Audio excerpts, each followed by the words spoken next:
When you think of songwriters at work, you probably picture them with a pen or a pencil in their hand, writing lyrics or noting music on a white sheet of paper, a yellow legal pad, or in a notebook. That's the classic image that comes to mind. Neat handwriting on pristine paper or vellum. So it will probably surprise you that one of the most famous and most loved gospel songs of all time was written on this.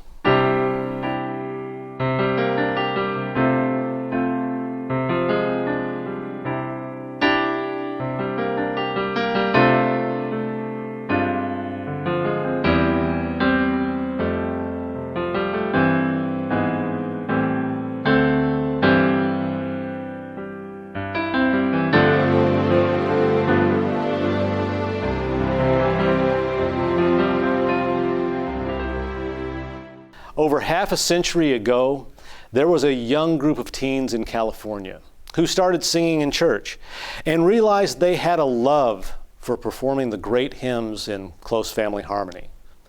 They were more than happy to just sing in front of the home folks during services. But a friend of one of the brothers, Ronnie, bought him a ticket to see the Spear family in concert. The Spears were one of the original and best-known Southern gospel groups of the time. And when young Ronnie saw them on stage, he fell in love with the music.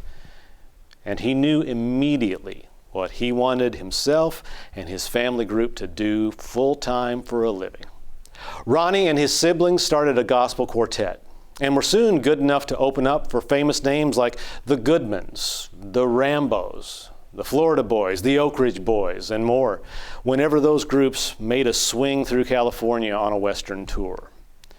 Ronnie's family group got a lot of praise for their sound, but in the early days they were only singing cover versions of other artists' songs, along with arrangements of some of the old hymns. They knew they would eventually have to write their own material if they truly wanted to become a professional and full-time group. So late one night in a church that they were rehearsing in, they found themselves struggling to come up with any song ideas. Everybody was frustrated, and Ronnie at one point just started to walk out of the sanctuary so he could have a bit of a break. One of his brothers asked him where he was going, and Ronnie jokingly said, "I'll be back in just a few minutes and I'll have a hit song with me when I return." Of course, his siblings all rolled their eyes at him. Ronnie found the quietest room that he could think of to get his thoughts together, and while there leaning against a sink in the restroom, he rolled lyrics and melodies around in his head, and an idea hit him. He pulled a pencil out of his pocket, but he realized he'd forgotten to bring a notepad in with him too. So he grabbed the only piece of available paper to write down the lyrics and the music. Ronnie walked back into the sanctuary, solemnly laid the bathroom tissue on the pulpit, and said, "Here's my song." His brothers took one look at him and burst into laughter. Ronnie started to sing it for them, but the silliness of Ronnie performing that song that he'd penciled on bathroom tissue was too much. One of them grabbed the tissue and wadded it up and tossed it in a trash can and said, "That's not it. Let's get back to work." But as the night rolled on and daylight was approaching, the family still hadn't come up with an original song. Finally, Ronnie's younger brother, Kenny, sleepily said, "You know what? Just get that piece of toilet paper out of the trash. I got an idea." Kenny started to sing those lyrics while playing a beautiful chord progression on his guitar.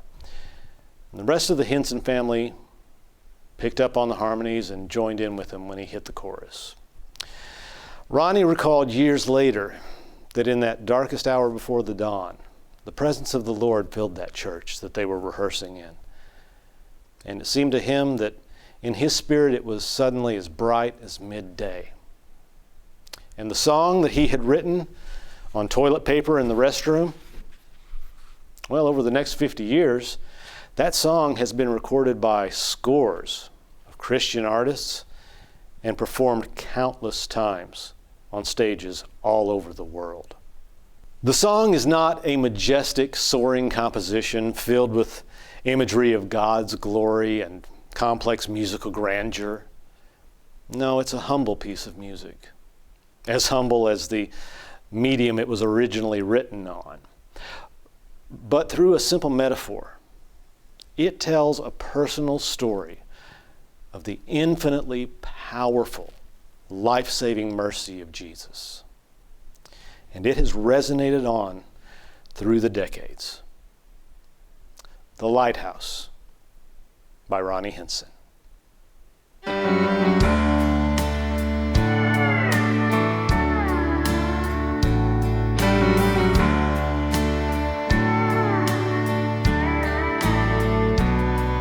There's a lighthouse on a hillside, and it overlooks life's sea. When I'm tossed, you know it sends out a light that I might see. And the light that shines in darkness now will safely lead me home. If it wasn't for that old lighthouse, my ship would sail no more. Now everybody that lives around us, they say, why don't you tear that old lighthouse down? 'Cause the big ships, they don't sail this way anymore.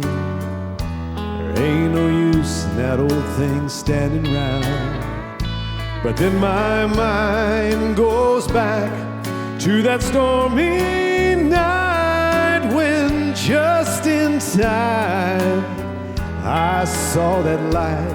It was the light from that old lighthouse that stands up there on the hill. And